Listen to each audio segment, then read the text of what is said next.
are back. You're listening to You Would Think, the Philadelphia Flyers podcast. I'm your host, Kyle Collington, and joining me today, Kevin. Hockey's back. Kevin Durso, how are you, buddy? I'm good. How are you? Oh, like I just said, hockey's back. That's it. That is it. I could be doing better, certainly, and we'll get into Friday's game in just a couple of seconds here, but, you know, hockey's back, and that gets me from whatever level I'm at immediately 30 to 40% higher instantly, so. Sure, absolutely. Just the mood is up in the Kyle household this week because it's hockey season again. You mean it's different than the preseason and watching games that you go, oh, this doesn't matter, so. Yep, because you don't see Sean Couturier try the pass he tried in a preseason game. Yeah, probably not. That's a good point. I don't want to just jump right to the end of the game yet. Well, listen, if you're listening to this podcast, you probably saw the game Friday night, and you probably jumped out of your seat when Claude Giroux called for that pass and buried it. Come on. I'm not allowed to, so. Yeah. How was that from the box? Like, how was it watching the Wells Fargo Center blow up underneath you? Yeah, that was a sight for sore eyes. Nice to be back. Yeah, for sure. I mean, here's the thing: if we're going straight to that part of the game, anyway, I guess I don't know. I don't want to say I was surprised, even it was at that stage of the game. It was one of the most. I mean, to be fair, leading up to, it was probably one of the most boring third periods I've ever watched for 18 minutes. That wasn't a fun third period. I mean, it was classic. I don't even want to say classic in the sense like Vancouver didn't even do anything special to just wind down all that time. It was classic third period hockey when you're up 2 goals. Yeah, but that's what I'm saying. Like, I didn't want to say that because they actually probably pushed the play better. So it wasn't even like they just sat back. It was kind of, I mean, it was, you can pick whatever phrasing of the word that you want to use, like in terms of like I was talking to Broads about it, and Broads called it blah. I could have said it, this is just a meh third period, like whatever. Like pick your variation of boring, and it was that like boring. Just nothing was going. I mean, there was not even. I don't know how far back I'd have to go. No, I can go back far enough because I didn't really tweet much yesterday. So to go from Friday night, I mean, I'm pretty sure I didn't. I tweeted that they killed off a penalty at the start of the third period, which, okay, that makes sense. And then I don't think, that tweet was at 9:11 p.m., and the next time I tweeted was like 20 minutes later. Oof. In real time. Right. And basically, the next thing I said was that they weren't getting anything to the inside at all. It was they had a little bit of momentum late in the second period, gave up another goal, and now I'm not seeing anything go to the inside. Yep. And that doesn't, basically at that given point in time, what I was trying to do was basically fess up to the fact that I thought this is game over. You're looking at a 4-2 final. They're not even generating anything. And then the next 20 seconds later, I want to say, was not when everything happened. The next 20 seconds, they actually get a good scoring chance. Giroux deflects a shot from the blue line that was the best save that Thatcher Demko made at that point in the period. It was a nice little stop. So I go, well, that was something. The next thing I'm finally able to say, because again, I think from that point, that was like 2 minutes after the nothing's getting to the inside tweet. I went another 10 minutes before I got to hear, okay, they're going on a power play with 2:24 left. What a bad call. You think? Okay. Bad call in what sense? Like that it should have been a high sticking penalty is what you're saying? Or I think the ref threw his arm up thinking he was calling a high stick, and then when he realized there was no high stick, they found the slash. Because he already had his arm up and OEL was already on his way to the box. It was still a two-hander to the face, though. Oh, no, it was supremely stupid. It was a reckless swing by Oliver Ekman-Larsson, and quite frankly, he knows better. Right, so in that regard, it is still a penalty, whether you call it slashing or high sticking. But if I'm a Canucks fan, I think I'm a little upset about that one. I don't know. I didn't see anything wrong. Not when I saw it in the replay. I didn't even see the penalty as it happened, and they blew play dead while the Flyers had the puck, so that was it was weird. But when we saw it on replay, everybody seemed to understand what just happened. So I don't see anything wrong with the call. That's fair. It was, look at what this guy just did. And yes, it opens the door, no question about it. I mean, it took them 7 seconds to score with 6-on-4. And that's when you start thinking. You go, of course you do. Because we've seen it. Well, we've seen it, but at the same time, they could have had a power play with 2:24 left, 6-on-4, 2 minutes worth of time to play like that, and taken 90 seconds to get that goal. And now you have 50 seconds left to try to tie it by getting your goalie back off the ice and then seeing what you can do. And at that point in time, you go, well, it feels like it's too late. The fact that they actually scored 7 seconds into the power play made you start thinking, because you go, you got time. You're back to the 1-goal situation where if you pull your goalie, you have the time.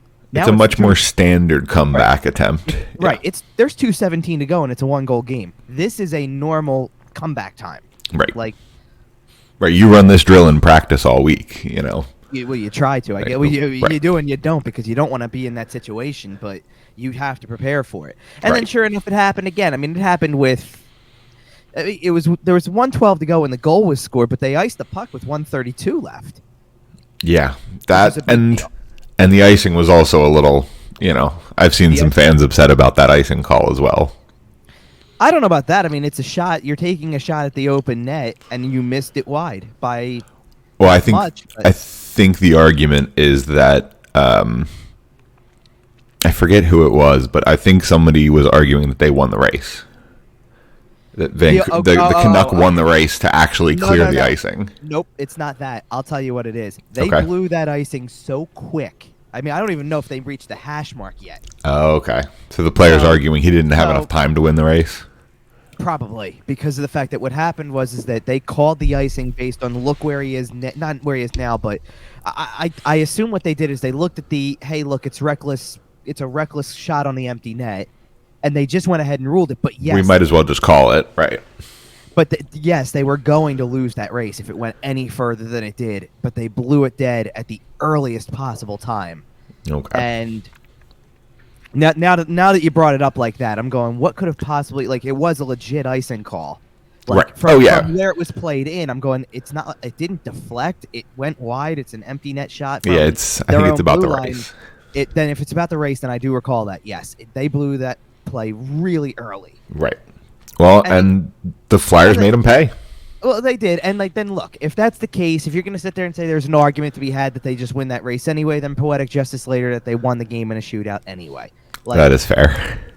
Fine, whatever you want to say, because it wasn't. Let's put it this way: it wasn't a good enough game from the Flyers that they deserved the win. You run away with this point. Oh yeah, you take it and run. Because this is important early in the year. There's a big difference between pretty listless Final 40 and you don't get anything for it against a team that you thought you might be able to compete with, and fighting back early enough that you go, okay, at least it's worth one. I'm not going to sit here and tell you that means that that's a good sign based on what I've seen in the rest of the division so far. It's not, but it's still something. You've got to have something to build on at least. And it's kind of like I think it's kind of like what I said last week, because it was, don't expect this October to be lights out. Just don't expect that. They'll go and play. It was really funny. I saw a comment somewhere. I don't remember where, but anywhere that I looked at where I start to see what people say about this stuff and believe me, all the overreaction already. But somebody turned around. I saw a comment somewhere that was something about they handed them a really easy schedule at home to start for the first 4 games, so that they should have won that game. Okay, listen, if you think they should have beat Vancouver, I don't doubt you. Vancouver didn't make the playoffs last year either. They don't exactly have a team on paper that screams playoffs right now. I get it. I'll say it. I think they should have beat Vancouver. No, but the thing that I was going to argue with is I'm sorry, so you're trying to tell me that Boston's a team that should be easy to beat, that Florida's a team that should be easy. Florida's in the Stanley Cup conversation. Florida, I've seen Florida mentioned by several renowned people in the industry as their pick to win the Atlantic this year. And in case you forgot, that division has the 2-time defending Stanley Cup champion Tampa Bay Lightning in it. Right. Now, but that's what I'm saying. I'm sitting here going, you're telling me that you think that's an easy game? It's not. No, like It's not. To be honest, I believe the way that I reviewed it anyway was the first two are going to be more than likely winnable games. If you play the best game you can win. Boston's kind of a wild card because Boston beat Dallas last night in their first game of the season. That's great. I don't know what to expect from Dallas either. Like, I don't know how Boston's going to look against the Floridas and Tampas and when you've lost Tuukka Rask and David Krejci. And even though you tried to do your part to replace those guys, and you've done... And you might literally replace Tuukka Rask later this season, but we'll see. Well, and that's what I was getting at, is you've done a pretty good job. I'm not trying to sit here and say your goaltending situation's in shambles because of it. It's not. Jeremy Swayman's a solid option at this point. Very much so. And so is Olmark, for that matter. Like, that's true. You got to go off of that. And they've got enough depth that as long as it delivers, like the place where they'll be hurting when Krejci's not here is if Jake DeBrusk goes as cold as he has in certain times of seasons past, and you go for 10, 15 games, what is this guy? Who is this guy? Like, where is he? And what's he doing? So, yeah.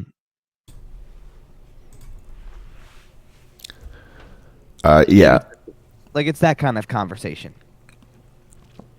Yeah, for sure. And Boston is one of those teams. We talk about Pittsburgh and how as long as they have Sidney Crosby and Evgeny Malkin, you never bet against them. Boston's kind of the same. As long as they have Patrice Bergeron and Brad Marchand, can you bet against the team? And like we saw it in their first game, Brad Marchand had 2 goals. I don't know. See, here's the funny part. I don't even know how you can say those 2 names specifically and not consider that you probably left out, like, you could argue you left out the best player. The best player of the bunch, yeah, for sure. Right. Like, But to be fair, I also think people would do something similar when talking about the Flyers and mention like Giroux and Voracek and leave out Couturier, even though he's the best player of the bunch. Yeah. So it's just an interesting thing how that sometimes happens where the old names stick around. So I don't know. So this is really funny. This has never happened before when we've done this show, but I'm going to do this right now because it just came through. So I've got breaking news. Ooh, breaking news. Perfect. That should be good news because Nick Seeler was just sent down to the minor leagues, which should open the door for Rasmus Ristolainen to play on Monday night. Well, that is a fantastic segue because I don't know if you noticed, but I actually just added this tab because I wanted to mention it because it was the only real injury story going into the season opener was that we heard kind of on the late side that Rasmus Ristolainen was going to miss the game, and that's kind of what ended up in Nick Seeler coming up. But it's good to hear. This certainly seems like a good thing, and I was going to bring it up and ask you, hey Kevin, is there anything to be worried about long term here? And you scooped me. I mean, I wasn't concerned about it long term when Alain Vigneault said it's not a long-term thing, but you know how day-to-day sometimes turns into nagging, which sometimes turns into taking some maintenance days, which sometimes turns into he's out for 2 weeks. These things can tend to linger, and I didn't know, is this something you think that he's shaken off and is going to be completely done with? I mean, look, it's never a good thing if a guy misses the first game of the season because of this type of stuff. Like, there was no real reason to panic when Ryan Ellis didn't practice either. And I get it. Like, you're starting to build up that panic because it went from they all played Friday the previous week, and then Saturday. I'm trying to remember what the days looked like because I believe Saturday was Saturday or Sunday was an off day. One of the two. So I think they practiced Saturday, and then Sunday was an off day as they kind of decided on the team pretty much. And then Monday, trying to remember which one again, because there was another one. Wednesday was an off day as well. So there were 2 off days thrown in there somewhere. One was over the weekend in some capacity. One was middle of the week. Let's just go with that. And they missed the day after. They call it maintenance. You go, all right. They missed the next one after that. Okay, now that's a little concerning. It's starting to get a little okay. Then they come back again, and Ristolainen's skating with the rehab group. Ellis is just not there. So now, to be honest, if you would have asked me on Tuesday who's missing the game, right, who plays or who doesn't, it's going to be Ristolainen plays and Ellis misses because we haven't even seen any sign of Ellis. It's just, at least Ristolainen's skating somewhere. And then Thursday comes and Ristolainen does his little morning skate thing, but he's not there. Right. And to give you an idea of how close that was, and I assume they just for the sake of argument, kept him out one more night, even though it was the home opener, season opener, the whole deal, is because of the fact that he was skating among the morning skate group, even though he wasn't playing. Okay, so he's very close. That that if the game would have been on Saturday instead of Friday, he might have played. Okay. But it wasn't, and they had already said from the previous day it was a, I don't want to say different, but it was like there was something about the fact that they actually told everybody on Thursday he's not going to play. Right. And I mean, it's not just, to be fair, I mean, we'll leave this tab up. We don't need to go into all of it, but I guess what we need to also touch on are the two new players that have not made an appearance yet because they're both going through their own sort of thing to get here, kind of, one way or another. So they make two, I mean, right before the rosters came out, because we were all kind of ready for it. I think one of them happened on Sunday, didn't it? Or Monday. It was Monday. Claim on Monday and a waiver claim on Wednesday. So goes to show what kind of fun we had on those 2 days, Just when you thought that there was nobody else who could make this. Always getting scooped. Well, there's not really much of a way to get scooped on the waiver wire. I mean, it comes out when it does, but that's fair. And you know what? I don't feel like it was as much of the usual Monday news drop as it was, though, because on last week's show I said, there's a couple names on waivers on Sunday that I wonder if at 2 o'clock on Sunday they might claim. They didn't then, but they did a day later, so they were looking. So that's, And they're also fairly minor moves, let's be honest. And, when minor, Kevin Hayes comes back, They're minor, but they're not, because they're still going to factor into your NHL roster. That's true. So they claim Patrick Brown from Vegas. They claim Zach McEwen from Vancouver. The Johnny Gaudreau tampering committee adds another member. Oh goodness! Boston College, baby. No less the former captain of Boston College. Oh, come to Philly, Johnny. Come on. I have to look up. I'm looking up McEwen for a second because I know that I already looked this one up. I know that Patrick Brown is making pretty much league minimum. It's like $750,000, but he actually had just re-upped in Vegas for 2 years this offseason. Okay. So he's not exactly for a waiver claim. That's not exactly a rental. There's a little bit of a commit there. Yeah. Yeah, there is a little bit.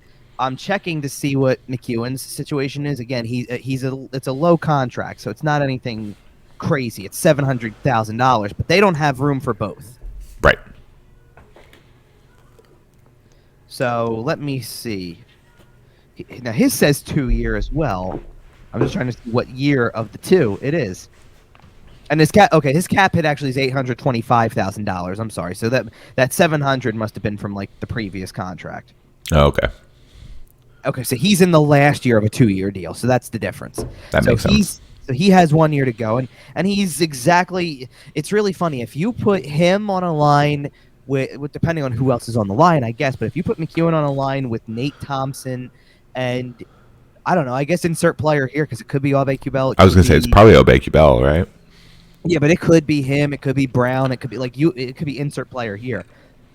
Scott Lawton, because why not? Throw Scott Lawton everywhere. Lawton, I see as a top 9 winger. Like, he's not really much of a top line center anymore, but I can see him playing that third line wing. That is about as fourth line as it gets for this team since like the Zach Ronaldo days. It's pretty up there. Like I remember when Jody Shelley was on the team. Right, it makes you think. When was the last time they had a guy whose biggest the biggest attribute to his game that people most knew about was how his many physicality he got into and his physicality. When was the last time they had a guy on their fourth line like that? It's been a couple of years. It wasn't when it was Chris Van Velde and Pierre-Edouard Bellemare running around. Certainly wasn't. For 4 years or whatever it was. I said 4 on purpose, by the way. Right. As if we couldn't figure out which 4 years I'm trying to refer to possibly. The guy who's coming into town on Monday? But let's get back. But anyway, let's get back to now that we have. Oh, by the way, I didn't actually mention why both of them are not playing. Oh yeah, Brown, yeah. Brown ended up on COVID protocol, which I don't know what the deal with that completely is. I mean, I feel like he'd be off by now if it was just something as simple as, well, it's a new town, so you're stuck. Right. I think he actually has it then. Oh no, that's unfortunate for him. Which is really weird because of the fact that he got picked up on Monday, did his media avail on Wednesday, I think. Like right after, like literally the same hour that the claim of McEwen came out. Okay. And then the next day, and everything was, yeah, he'll practice tomorrow. And then he wasn't there to practice the next day. Interesting. And then they go, he's on COVID protocol now. And so I don't know when they're going to be able to use him. And then McEwen is in the process of, because just a quick, example of how crazy the last year has been for everybody. Vancouver hadn't played a game in the United States until Friday in 20 months. Wow. So players from Canada, if you get picked up to legitimately start to play in the U.S. and you weren't picked up on, say, July 28th when free agency opened, right, a little bit tougher for you to kind of get over the border for good for right now. So he was that space. He's not even on the roster yet. Because he's technically non-roster while waiting for the visa to go through, and we will see if that clears up as soon as today. Like, it could clear up in time for today's practice and in time for Monday's game. Right. And I believe, by the way, that the border is opening or is open, so that it is good news. It is, but I think for more of that longer-term kind of thing like that, like he's coming over here and he's going to have to live here and spend the rest of the year here, more than likely. But I can't imagine the process is going to be harder. No, It'll probably free up a little bit for him. And that's why I said, like, we'll see. He might be on the ice. By the way, did you catch what number he's going to wear? And I did not. Okay, he is wearing number 17. Oh, man, I don't know how I feel about that. It shouldn't be too soon, but too soon. Yeah, not while Wayne's still in the league. Well, whatever. I'm not saying we hold it for good. I'm not saying for blah blah blah. I'm certainly not saying retirement because I've gone on my tirades about jersey retirement on this show. No, but there's some people who sound like that's. It's a respect thing. I think it's a respect thing. There's people who sound like that's exactly what they want, though. Listen, my heart wants it. Don't get me wrong. My heart wants it. But I also know how I feel about jersey retirement. As much as I love Wayne Simmons, he's not there for me.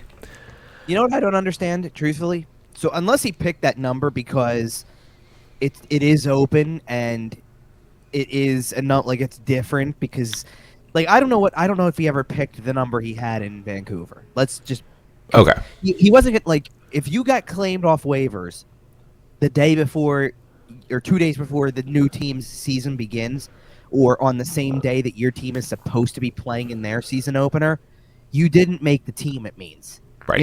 So it's not like they were going to go to you and say, what number you want? What number do you want? You made the team out of camp. Right. He was wearing 71, which the only reason that number is not available is because Max Willman wore it. But I would think that you could bump Max Willman to give him the number if that's the number he wants. Right. So, speaking of guys who didn't get to pick their number, let's talk about Max Willman. What about him? I mean, he was fine. He played. Yeah. Well, he played about as well as you could expect for a guy who is not going to see a lot of ice in the third period because you're trailing. And the only thing that he did that was wrong was he took a needless cross-checking penalty at the end of the second period. That's it. Otherwise, actually, I thought that they had some good. He gives that fourth line, if he plays on it, he gives that fourth line a little bit more speed. A little bit of jump. Than anybody else would. I mean, Abe Kubel in the beginning, too, was really running around and hitting people in the beginning. I mean, he had 2 hits on, his first shift, and you're going, That's noticeable. I mean, that's why they got off to such a good start, because he has a shift, they're hitting people. You can see it. So Abe Kubel's running around, he's hitting people, it's working out pretty well. And the very next shift, they go right back, because they've rolled through every line now, they go right back to the first line, and Travis Konechny's going into a corner, wins a battle, gets clipped, and they call a penalty. They call a tripping penalty. And you're going, look at what happened. That's 2.5 minutes into the game, basically, or maybe a little bit more than that, but you're going, whoa, 3 minutes, 4 minutes in, maybe roughly. You're giving as these forwards go through with this process, every line just had a really strong shift to open the game. Every single one, top to bottom. And it continued because toward the end of that power play, you didn't score on the power play, but you scored right after. Your power play unit scored right after the power play ended, before the fifth man got back into play.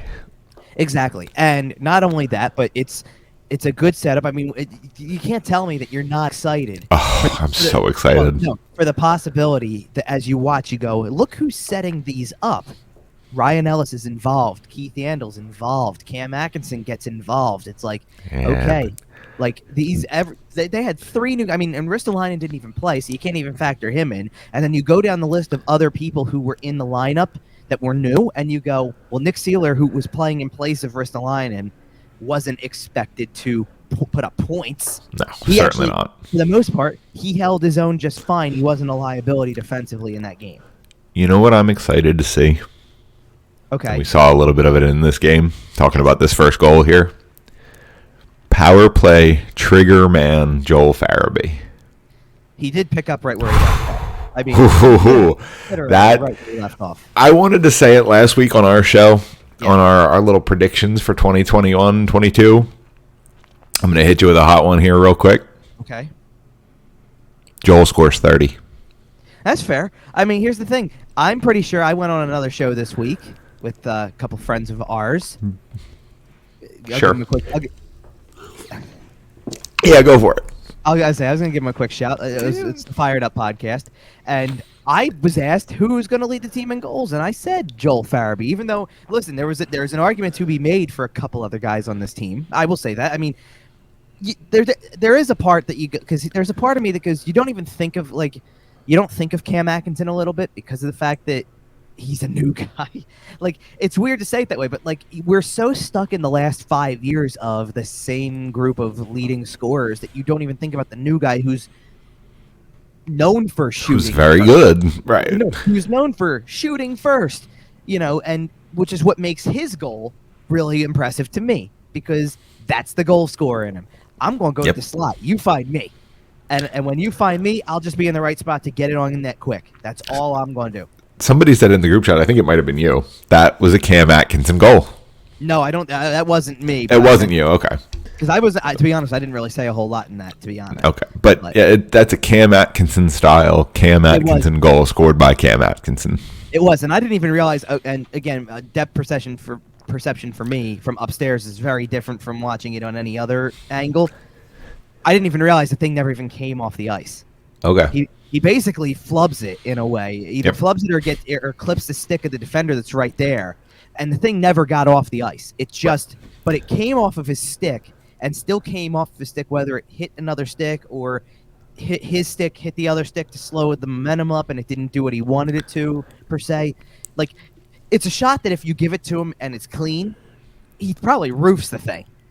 To be honest. I mean, that's how good of a goal scorer he can be. But it actually just shoots in to the far side away from where Demko's playing along the ice. But just gets over the line. But it happens so quickly, and it still came off of his stick with such speed that you have no reaction time. And that's actually a credit to Farabee for the centering pass, because the pass was nice. It's a quick one-touch, get it out in front centering pass that. It's really more of a bank shot off of Atkinson's stick more than anything. Kind of, because of the fact that Demko doesn't even have time.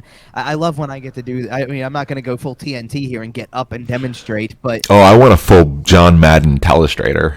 I wish I could. Give me the circles and the highlighter and the. No, but I'm gonna reference something that I saw yesterday that, for another topic we're gonna get into from this game, that's worth noting later. That I wish I had the stuff, and wish that when they were doing this, they had a telestrator, because it would have been perfect. Yeah, we're talking about angles a lot here. Yeah, but so if I'm giving you the goaltender's perspective here on that, by the way, it's rimmed around the boards from Yandel first. So you're trying to track, and if you're Demko, you're looking this direction like I am right now. I'm looking to my right. It's on the right side. And that quickly, it's behind the net. I thought Brassard touched it at first. He doesn't, actually, because he didn't get an assist on it. So I assume it means he didn't touch it. Right. But but it goes through so quickly that it looks like a touch pass behind him. So now you got to account for where Farabee is. So Demko's got to go from tracking over here to tracking to this side that quickly. And in that quick of a motion as it's over there, now it's out here. Yep. And his head's still on a swivel enough that you see his head line up with the puck as it goes out in front, but your body's moving this way. Your body's doing so many different things trying to get to the right spot. Yep. Right, so you're shifting to the left side, and now you got to try to get back, and he just can't get the pad out far enough to make that save. That was as good, and the thing was that great play made at that time in the period, because you're down 3-1. Great play at that time, and for the next 4 minutes, you carried the momentum for a little while. Like, you were really back into it and looking like you might get the tying goal before the end of that period. Well, so wait a minute, Kevin. The last thing we talked about was Joel Farabee's goal in the first period to put the Flyers up 1-0. How are they down 3-1? How do we get here? Kind of, again, the snowball of disasters in the second period to an extent. I mean, we were talking about angles and depth perception at the Wells Fargo Center. Carter Hart had a lesson. Yeah, I mean, we might as well just go straight to this tab. Because we have to. When we talk about the second period of this game, there's only one storyline that we're talking about. Well, and this is where I wanted to come in with some stuff. Okay, I'm not going to sit here, and from my vantage point, without having a chance to really watch it and get the breakdown from somebody who knows the goaltending position really well. Right. I don't know if you happen to catch this or not, but so yesterday afternoon, and it was kind of, I won't say it was at a random time, but it was relatively random, to be honest, because it was, I don't know if it was near 24 hours after the game had started. Like, it was coming up on that. Like, it had been a while. And Jason Martinez did a breakdown of all the goals, not just the ones that Carter Hart allowed, but of all the goals in the game, because that's kind of, again, where I got a little bit of the how Demko tracks the puck, because he's able, look, he plays goal. He knows goalies really well. He's going to notice what a goalie's trying to do. And even then, I didn't think it was that bad. Like what Demko tried to do on that goal by Atkinson, it was just so quick. There's nothing you can do there. Which, by the way, is something that people have like complained about a lot, which, wanting that quick puck motion to get goals out of it, because everybody else Because it gets goalies moving. Right. What do we hear? We hear the phrase, it gets goalies moving, and that's exactly what happened to Demko here. So here's the thing with Carter Hart's 4 goals allowed in the second period, and we can go through each one of them really quickly here as we kind of get through this game and then move forward to the rest of the week to come. A little bit of a preview, yeah. The first goal by Podkolzin is just a really good shot. And there's 2 things that make... Now, here's the thing. I understand that if people want to look and go, he dropped too early. He's leaving top of the net open anyway. The only thing that I will give that I saw that Martinez had said that's a good point is specifically for somebody like Carter Hart, who's kind of got a book on him now about this area. How to beat him. Right? That if you are playing goal and you are back and your arms are back, you're going to be late up here. Right. You want your hands in front of you. That was a good point. I really like cutting down on angles. Right. Like Jason Martinez makes a great point with that. If your hands are in front, you're already aggressive to the shot. So now you're taking away the angle so much quicker as a result. Like, it just happens that way. I'm also not going to gripe over a goal scored because there was a breakdown in front of him, too. Because Keith Yandel gets pulled to the middle. And then Tyler Myers sets a pick. Yep. And it all worked out. It was all legal. And it was a well-executed play by Vancouver. It's a big defenseman. It's Tyler Myers being Tyler Myers in the freaking slot. With a huge emphasis on the big part, because Tyler Myers is a big defenseman using that. I think he's 6'8". Something like that, yeah. Yeah, and Tyler Myers is massive. But using everybody that size to take Yandel out of the play so he can't get over. And again, if there's anything that you want to say that's disappointing about it, it's that at least the play is over that direction and it wasn't like a one-timer that you go, all right, you do have time to square up, so now you just want to see, you'd love to see him make a save. It also was a perfect shot. I'm not going to, like, at the end of the day, when you look at the next 3 goals that come and the speed at which the puck enters the net, that's the one at the end of the day that you sit there and you go, tip your cap, good shot. It's a hockey goal right there. Yep. Right, exactly. That's a sniper, because Vasily Podkolzin is a very good young player. Very good. And those guys are just going to score goals like that sometimes. Exactly. It happens. So let's go to number 2. this is a power play goal, so like we might as well start in that area. Then like it should be like almost like, hey, comes as no surprise, the power play for Vancouver. The penalty, yeah, right. The penalty kill failed. Whoa, crazy. But this is not your typical penalty kill fail either. Like it's a little bit of everything. Like it's not your typical goal against for a goalie. It's not your typical power play or penalty kill didn't come through with the other team on a power play. It's a quick one-time shot. Or no, it wasn't one time, but it was out to an open Elias Pettersson, who gets the shot toward the net. It goes wide. So you think. The shot did not go wide. Right. The shot was blocked by Ivan Provorov, which therefore changes the angle. Like, this was the point that Martinez made in his little live breakdown that he did on Twitter yesterday that helps to understand how, because to me, I look at the goal in real time, real motion. There's no way I'm going to be able to tell that it was partially blocked. And you just say, man, we need to stop there. Not even that you need to stop. It's the end boards can be lively. I get it. Then the angle is really weird. How do you not have a way to seal off the post from behind you unless you were just playing at a bad angle to begin with, because it wasn't that far off. I mean, you were taking the shot from that side. Right. Like you should have been there already to seal that. Like, and that's in real time motion. But when it deflects off of your own player who partially blocks it, and it angles it toward the boards perfectly when it was coming towards you the way you were playing, again, you're squared up. You're ready to make a save on that because you're there. And now it's not only changed direction, but you're already in save mode. So again, you're down. You're in save mode. You're expecting a shot on you. And now you're trying to scramble back and get over, and you can't do it fast enough. So now that area behind you is going to be open, and it just happened to take a perfect bounce off of the boards to come right back toward the net, and that's how it ends up in the net. I'm not trying to sit here and tell, like, it's not a shaky goal by Carter Hart. In the right. That's one of those hockey is a game of inches goals. That is a bad luck goal. Right. That is hockey is a game of inches. If it hits 4 inches further on the boards at 2 inches further of a degree, it completely hits the back of the net and doesn't go anywhere near Carter Hart. Like, it has to bounce completely perfectly off the board so it comes back and hits his skate and then bounces right back in the net. It's an absurd angle. What are you going to do? Like, you certainly can't hold your goalie accountable for that. Right. So that's the second one, and I get it. There's going to be a lot of people that look at a goal like that and go, oh, you can't let that in. How does a goal like that happen? Yeah, I understand it. You'd never want to see that happen. You needed a penalty kill there. And then on top of it, by the way, it's unfortunate. That's a goal scored off of a penalty to Travis Konechny to open early in the second period. It was early. And then after that, I'll take that penalty out of play for a minute. As much as you want to sit, as much as you can sit there and go, like, I'm not going to try to deny that they played the whole game without a penalty that was preventable in some way. Like, I'm sure they get called for something or other at some point, during a game.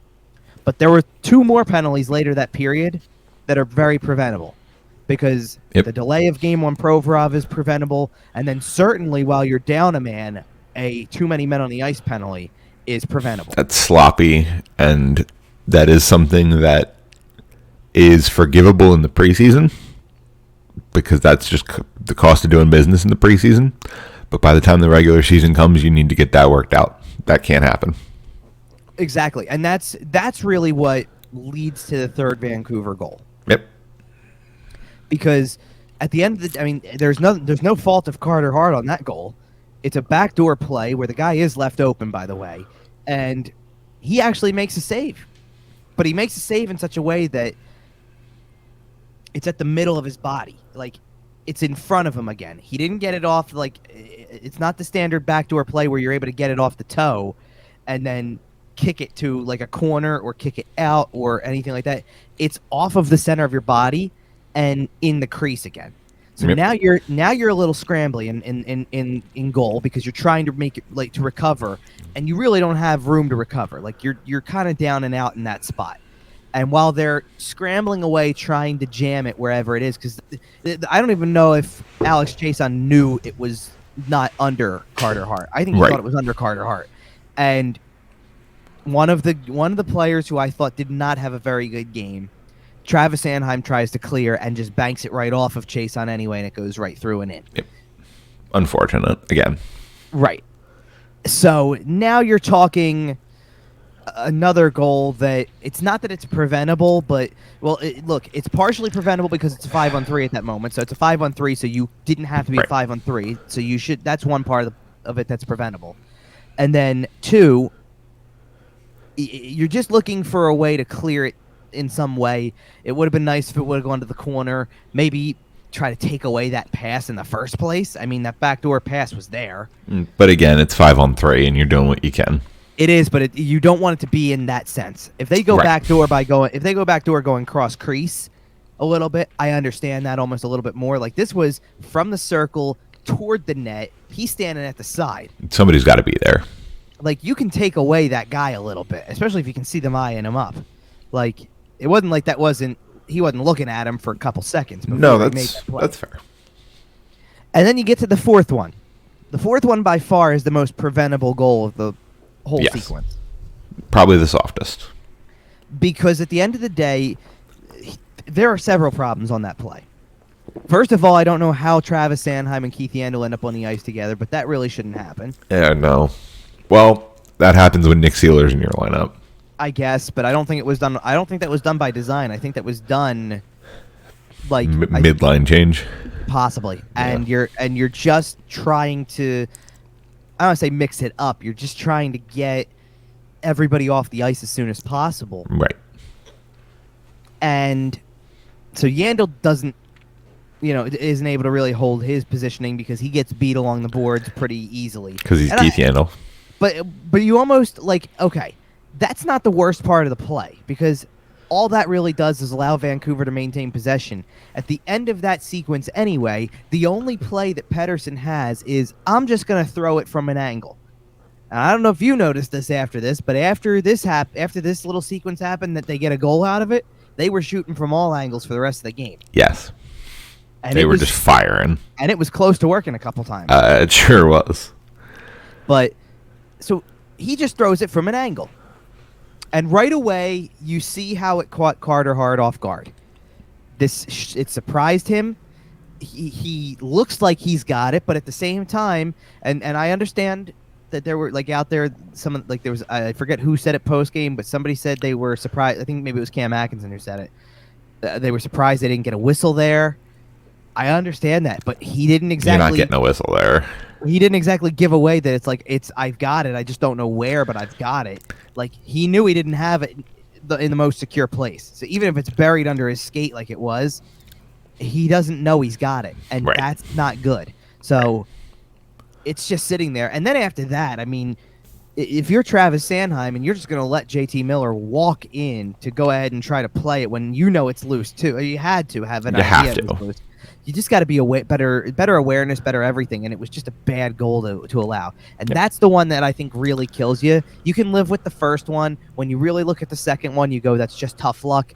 Third one, don't take the penalties there because you're at this stage of the season, the way that your preseason went, you're not a good enough penalty kill team to be able to handle a 5-on-3 right away. And I think, that's one of the things about the early season 2 years ago when Carter Hart gets a shutout against the New Jersey Devils in that first real home game in Philadelphia, but you have to kill off a 5-on-3 with 2 of your best in the penalty box, and he has to make an absurd, spectacular save to keep the game scoreless. Well, yes, but outside of just him, the rest of the team from that point on has to kill it off with both of those guys in the box. Right.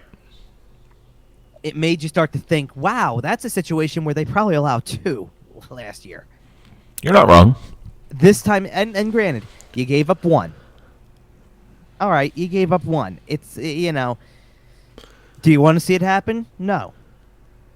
Is it easy for them to get a goal when you think about the space they had, 5-on-3? Sure, it is. Because you're not a good enough team right now, penalty killing wise, to have just 3 guys on the ice while they've got 5, and it just wasn't going to work out that way. Right. Like, and you don't even have Kevin Hayes. Like, if Kevin Hayes is here, you have a shot. Right. Now, this is where I guess we need to actually, now we've gone through the 4 goals. The shootout, I'm not going to put anything into. The shootout, Absolutely not. Look at the 2 guys who shot in the shootout for Vancouver and realize that they were the 2 best players on the ice that night. Right. So the tab we have on the screen, if you're watching on our YouTube channel, asks if anyone here is concerned about Carter Hart. Well, because we've seen some of this after the 4-goal second period. It's phrased this way because of the fact that everybody looked and went, oh no, like, is he just not good?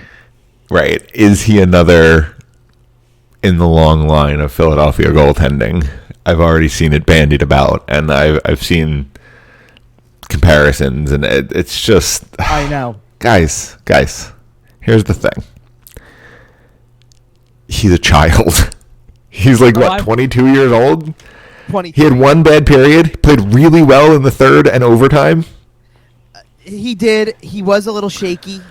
Yeah, but he made the stops, and, you know... He looked better as the game went on. Definitely not in overtime. Right. In overtime, he was sharp. He was good. He got his confidence back in the third period, and by the time overtime rolled around, he looked back to being Carter Hart. It was the first game of the season, guys. Relax. There you go. That's what I was waiting for. Okay, so let me ask you: could it be something as simple? And maybe Jason Martinez is the person to ask here. Could it be something as simple as he was down the other end of the ice because it was the second period, and the angles were a little funky because he hasn't been down there as much early in the season? Not really. Okay. I just didn't know. I know every building has slightly different boards, and I didn't know if there was any sort of dissymmetry there. No, I don't think so. Okay. I don't think so at all. It's just that to be honest, that's making excuses for him in a way. I was just curious. I didn't know if there was any. No, I'm not blaming you. It's a good, right. It's a valid question. It's just I think that if that's what you're going to lean on, then that's just making. If he said it, I'd be like, nah, it's a little corny. I don't think it's no. I think it was just a lot of things went wrong in that period, and not just for him. The issue I have with the reaction is that it is 1 game. Like, if this happens again on Monday or whenever he plays throughout the course of the week, I assume he's going to go hoping Monday. Yeah. I assume Monday. I don't see any reason why you wouldn't try to get him back in. I mean, you've got bigger issues at that point if Alain Vigneault is feeling like I need to get the other guy as much work. Do you think Martin Jones plays any of these 4 home games, or do you think Carter Hart plays all of them? Because I certainly think he'll get at least 1 in Western Canada, but I'm curious if you think he gets one of these 4 at home. He has to. He has to get one in Western Canada because there's a back-to-back to start it, so he'll get one of them. But it's a good question because the key... If you're going to give him one, you probably give him Seattle. I could see it. Because I think you want Carter Hart for Boston, and I think you want Carter Hart for Florida. And I think he definitely plays that Florida game no matter what because of how much time they have off after right. it. It lines up well because you could play him after playing Friday and say take 2 days, play Monday. You still have that usual 1 day in between, play Wednesday, 2 days, now play Saturday. Like, you could do that. You could play all of them pretty easily. Which, by the way, I don't, like, another thing where it's just 1 game, don't freak out kind of thing is don't look at the standings this month. No. Probably not even next month. Well, no, next month you have to start because if you're really, like, it will even out by next month. Well, that's fair. But if you go in and look now, and if you just go look strictly at the division, the Flyers are sitting there with the 1 game played. There's only one other team in the Metropolitan Division. I almost said East there, by the way, because I'm still in last year's mode for a second. There's only one other team in the Metro that only has 1 game played. That's New Jersey. And they won in overtime, so they're a point ahead of the Flyers. Right. Every other team has at least 2, possibly 3. And oh, by the way, in the next little bit, now like nobody. The irony is nobody plays today. I think the only game there's 1 game. There is 1 game, and it's not anybody in that division. Correct. But Monday's going to roll around. You're going to play your second, and I see the Rangers have a game. That's it. So Monday's kind of light, but by the time you play the next game, like how many teams are going to play again as it goes through? Right. Teams will have 4 or 5 games by the time the Flyers play their third. All right, because I see New Jersey, I see Pittsburgh, I see Washington, I see Columbus, I see the Islanders on this list. Like, it's all there, and then you play Boston, and then again with another 2 days off. It's not even that because you're going to get another 2 days off after Boston. You're going to play Florida. Then you get 3 days off before Western Canada. You know how many games these other teams might play before you play your 5th game of the season? There's teams that could have 7 or 8 in the books. And we saw some of this in 1920 when the Flyers ended up having to come back from Europe and ended up being kind of basically a week behind everybody else. Don't worry about the standings for a little bit here because you're just not going to have the games played. And this early in the season, you're just not going to have the raw points. But I think that's a benefit to them because much like 2 seasons ago, you were able to work out more things as you had that time. Like, they didn't stop practicing because their schedule was weird and they had 5 days between the opener and then the home. They just extended training camp. Right. So you had a week between this game, and here's the thing: that first period, it showed, didn't it? Yes, it did. You should be the rusty team. Oh, we haven't played a game in 7 days. Here's a team that played 2 nights ago. We should be rusty against this team. Nope. That first period was dominant. Sharp. Yep. Now, again, you go back to the second. The second wasn't very good, and the third was kind of like we said, it was boring until you got to the final 2.5 minutes, and you realize that not only with the push, but you do make the play happen. And we might as well get to those 2 goals really quick. And I kind of already touched on the Konechny one, but the Giroux one is really specifically the impressive one because it's a set play. Yeah, he calls for it. He 100% called for that. Yep. You look on the replay, and he breaks from the top of the circle immediately down towards the goal line, and while he's doing it, he's pointing his stick at the boards, screaming for Sean Couturier to send it around at him. So I want to touch... Beautiful. I want to touch on a couple of things that come off of that goal because there's a couple of different things to look at from this. Not just in the way that the play actually happens, but... So the set play, first of all, is not for him to shoot. He said it afterwards. He said he was trying to actually put it back to the front quickly for kind of that same east-west kind of play that gets the goalie moving all over the place. So the goalie's looking to his left. He's going to have to shift to his right to try to get to where Giroux is to kind of see where everything is. And that quickly, you wanted to have it back in front. So he's sliding. He might open up. You might get the goal that way. And instead, he said it came off of the boards flat and stayed flat. So he goes, I'll just shoot it then. And banked it off of the side of Demko's head and in. Claude Giroux is so good, man. He is so good. Exactly. His hockey IQ is absurd. Well, his is, but Couturier's is right there with him, too. Absolutely. You needed Couturier to be that good, too. The fact that was your 2 best players. Yes. Yeah. That was all sorts of pretty. Right. So now go off of that for a second because of the fact that, first of all, because it's a set play, that kind of stuff, it's not like you don't get to practice those situations all the time. Now you're at 6-on-5, not 6-on-4, because the power play part of this is already out of the picture. It took you 7 seconds to score a goal. Konechny did his part. I want to talk about kind of collectively. I mean, it wasn't there as much on the goal in the first period, but Cam Atkinson's this type of player. Yes. And then you're down to the final 2.5 minutes, and then Travis Konechny scores and Claude Giroux scores, and it's dramatic and it's tied. First of all, crowd reaction. I was going to say, man, hit me with it. How loud was that building? Well, it was very loud at the very beginning in the first place, and player introductions, you got multiple players got very good loud ovations, and I can go through. I heard Joel Farabee got a pretty decent one. I was listening. There was a couple of funny little tidbits because I tried to tweet out a couple of them. I didn't go through every single one. Like, you got to realize something as you start when you look at this roster, and you kind of start at the beginning. Like, there were people who, when they got to like Nick Seeler, are going who, like to an extent, like they called out number 24, and you're going. There's a number 24. Number 24, right. Right, but like And again, I think it's worth noting that in the early going, they're withholding the alternates and the captain. Oh, right. So they're skipping over some obvious numbers at the high point. So I believe the first player that was actually introduced was Keith Yandel, that played. Good introduction.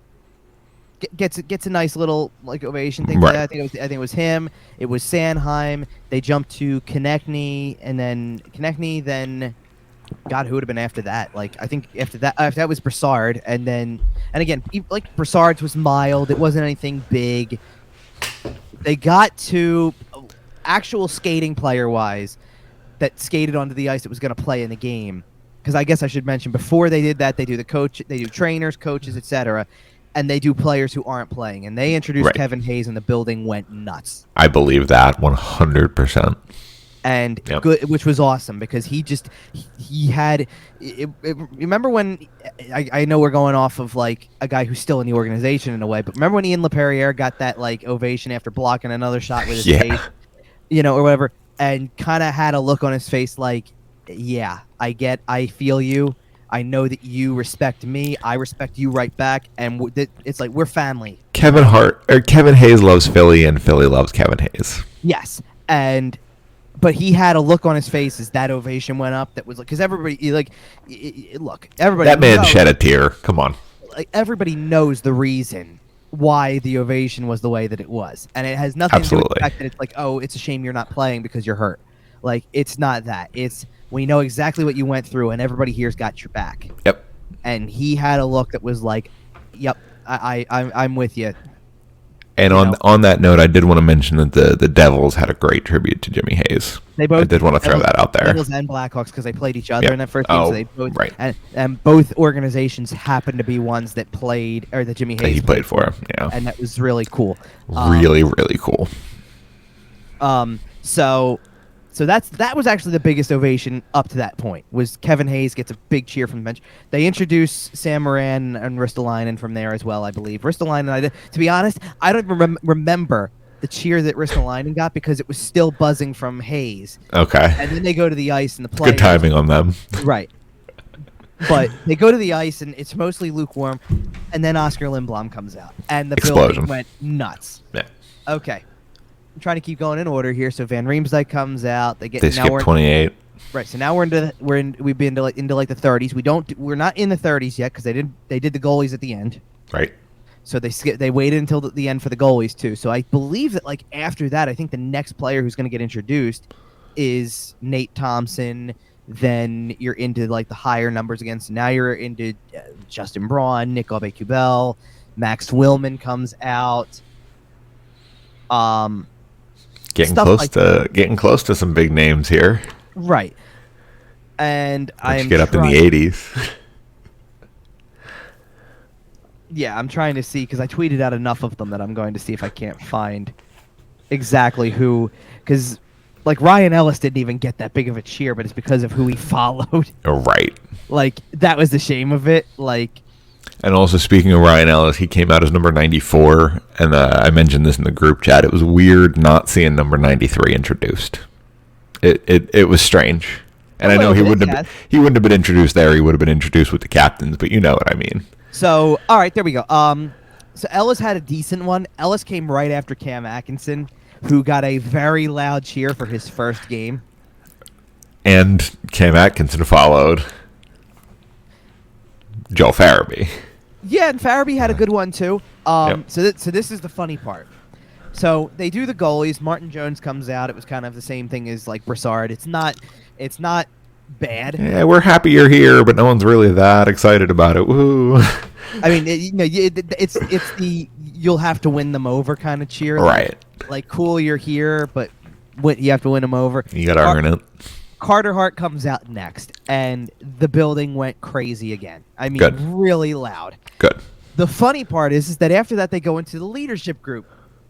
Ivan Provorov is the first guy who gets introduced, and I put it out there because I'm like, there were a few boos as he came out on the ice, and that was because the Canucks took the ice at the same time. So I hear boos, and I'm going, what? What's going on? And I look, and here come the Canucks on the ice. Yeah, there's Elias Patterson. It's like, oh, that makes more sense. Okay.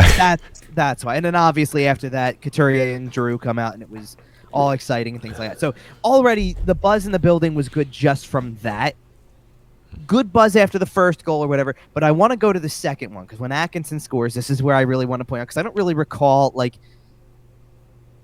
Farabee's goal is almost a tad anticlimactic in a way because of the fact that not because it's not.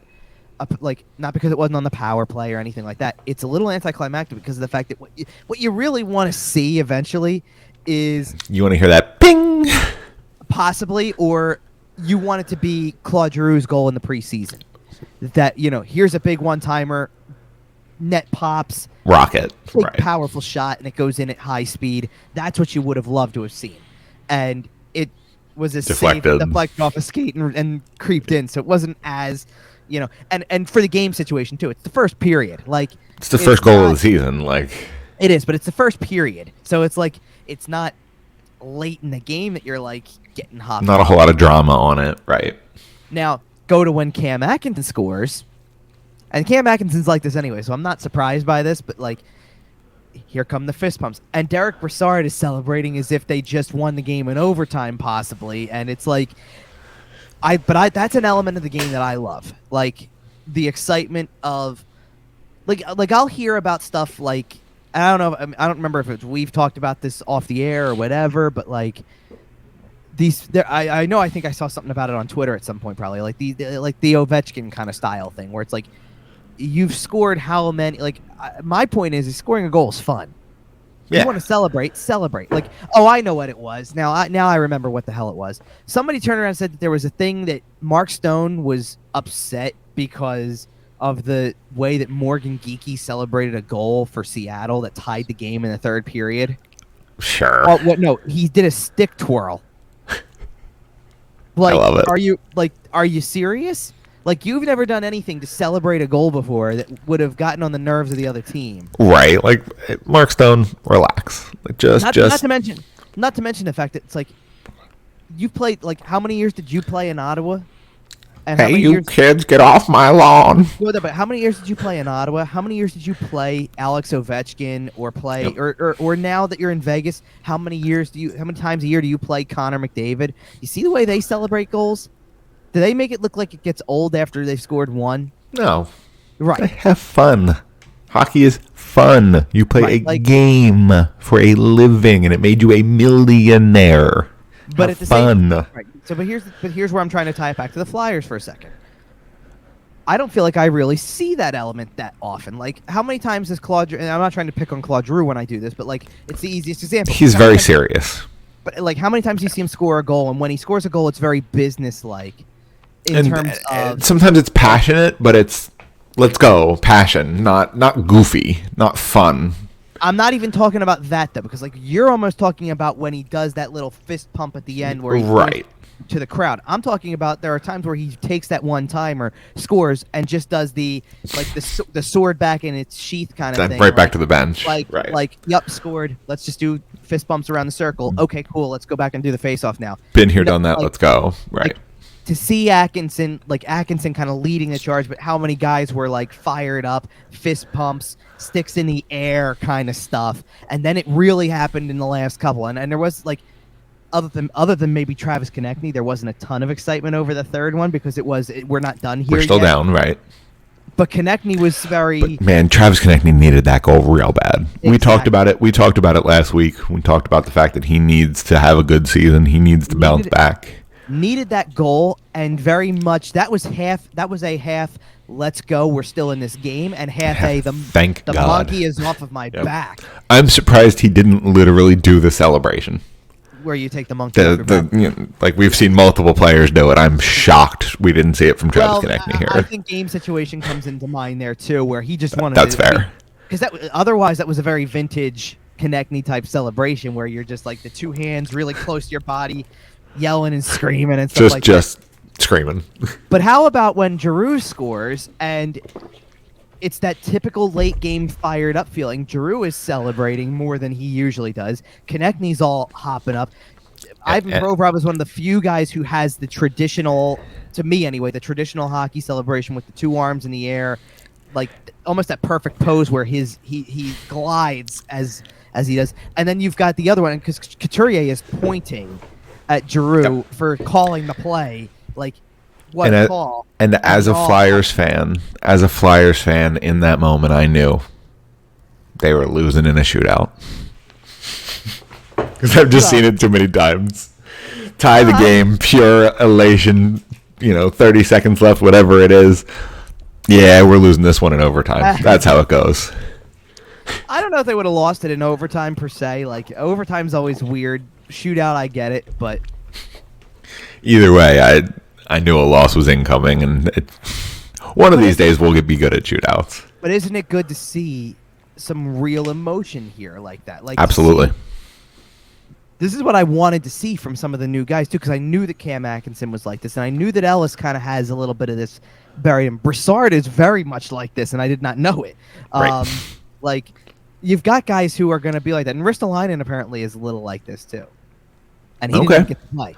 So I think we're going to have a lot of fun with this team. Let's do a quick little look ahead to next week. I know we talked about these teams a little bit. And then we're going to go ahead and get out of here. We both have something going on this morning. So we talked about it. 3 more home games this week. Seattle, Boston, Florida. 6 points available. What are you looking at here? You think you're looking for 4?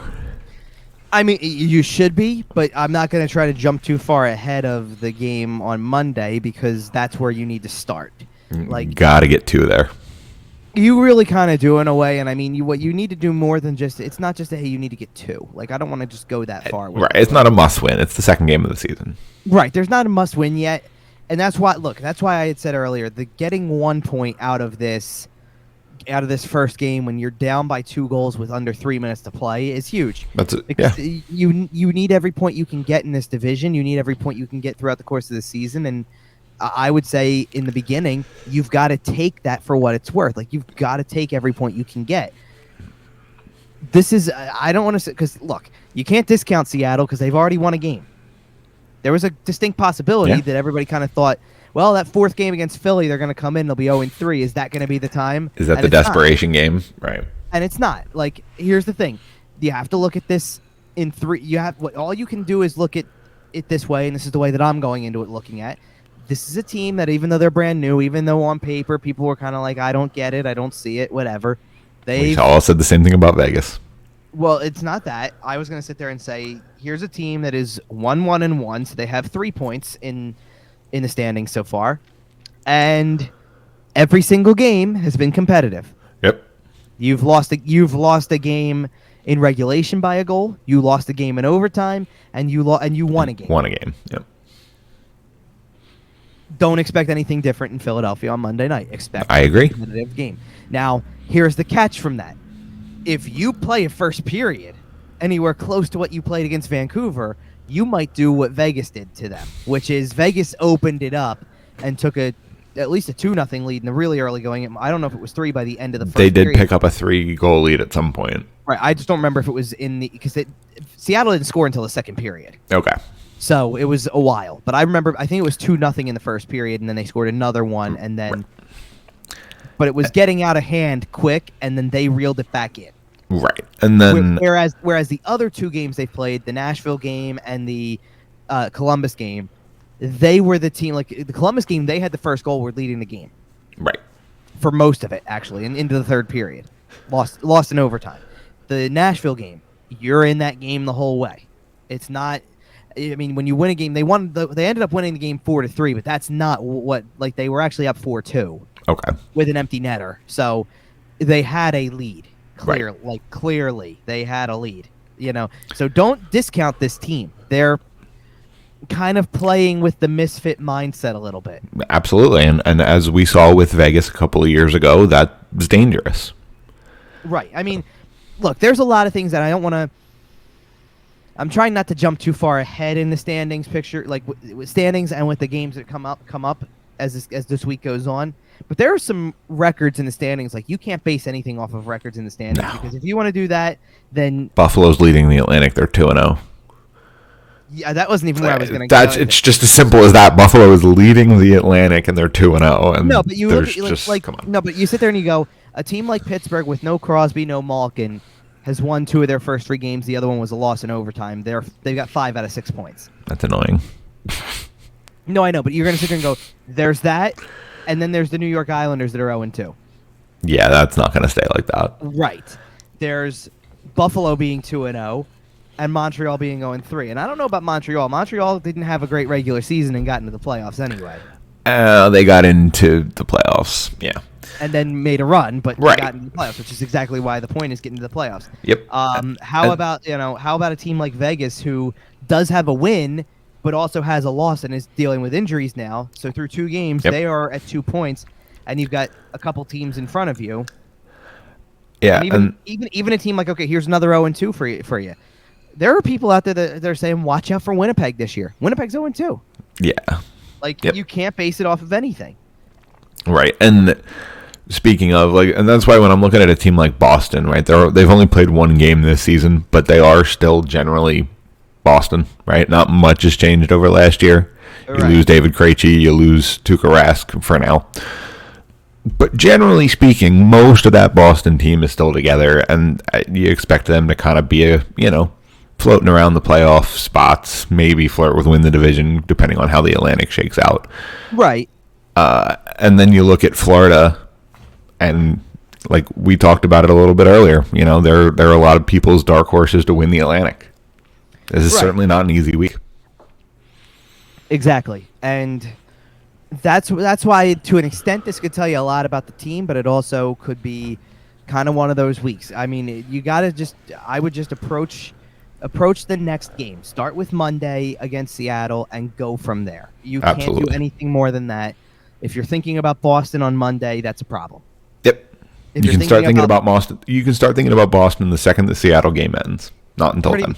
Exactly. And we'll see. I mean, if you can come out of next week in a little bit of a better spot, and again, like we had said earlier, you're going to play these 3 games over the course of the week. And then you're going to get another 3-day pause and come back Wednesday, Thursday, and then Saturday on the road.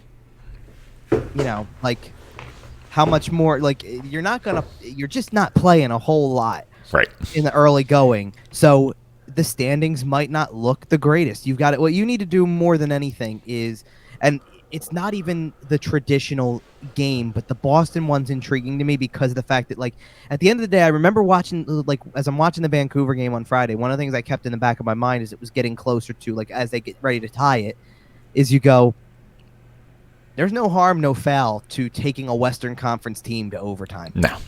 Because you're not giving away anything that matters to your race. For the playoffs. Nope. What you want to do is you do want to eventually beat, whenever you play the Rangers and you play the Devils and you play some of those teams in your division. When you beat them, you want to beat them in regulation. Right. You want to keep them away from getting points. But I'd love to see it with Boston because I kind of still, in a way, associate Boston as a divisional team to an extent. You'd love to see it. What you'd love to see from that game is you'd love to see it be a game that resembles a game from 2 years ago where you actually feel like you're in control for most of it. Right. I don't know if it's going to be that way. I mean, Marchand hasn't missed a beat since coming out of everything. Probably means the other 2 haven't either. Probably. So if that's the case, then don't, you'll have to just see where it goes. But, I don't want to jump too far ahead with certain games until you get through this first one. And realistically, what would be nice with that Seattle game is get that first win. Yep. Absolutely.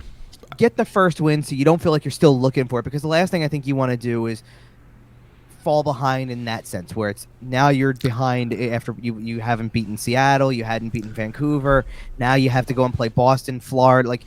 Don't set yourself up for a spot where you're going to go on the road and potentially be 0-4.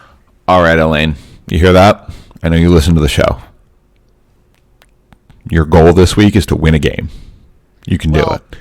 It'd be nicer if they could win maybe at least 2 and get. I wouldn't hate a point in the third game too. Well, I'm trying not to jump to conclusions here, but we'll see. I mean, here's the thing. I don't want to I don't know about Edmonton when they play Edmonton on the road in a little bit, but you're going to get Vancouver again. You're going to get Calgary on the road, and again, these are teams that, at the very least, should be on your level of playing field here. Like in the Certainly. sense that you're not an elite team. I think everybody knows it. So when you play a team like Florida, who's got expectations like that, I'd be wary. But Right. But you're still also shaking some things off. So maybe if you play like. Certainly, we all looked at that first period and went, "What team is this?" And there's always the chance when you're playing the Panthers that Sergei Bobrovsky plays and just lets up 6 goals. If assuming that's who plays, but yes, you have a shot, you know. I got you. Anyway, that's pretty much where you got to leave this one at this point. Is that's the basis for everything. Like that, you just want to come out and start to see some success. Getting the point in the first game was good when it looked as bleak as it did in the second period. Yep.